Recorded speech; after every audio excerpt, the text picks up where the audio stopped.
Hey, I'm Rachel Ngom from She's Making an Impact.com, and today let's talk about just a few productivity hacks so you can stop working all around the clock.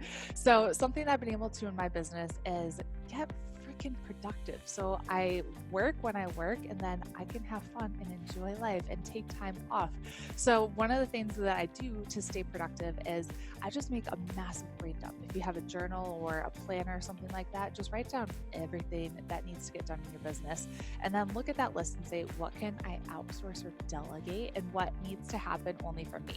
If you're a solopreneur in the very beginning stages of your business, you're probably doing most everything, which can feel a little overwhelming. But then I just want you to narrow down that list to what needs to happen first. What's the most important thing? And it's not updating your website for the 57th time or creating pretty graphics on Canva.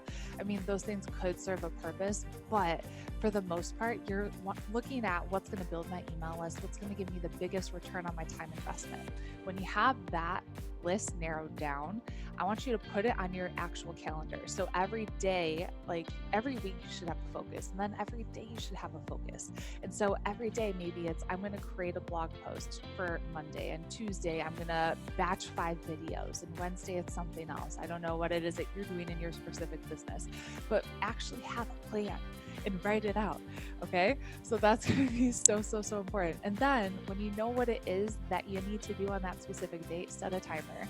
If you give yourself all day to do a certain task, it's going to take you all day to get it done. If you give yourself an hour, it's going to take an hour. So you can use something like the Pomodoro timer. I literally just grab my phone and I'll set a timer for 45 minutes typically. And then I'm just like, oh crap, I only have 45 minutes. Like I got to get this done and I got to get done fast. So those are just a few productivity hacks to help you get started. I hope you found that helpful. Make sure to head to the blog, she's making an impact.com for definitely check out my blog post on how to batch content, but I've got tons of tips for you there as well. I'll talk to you later.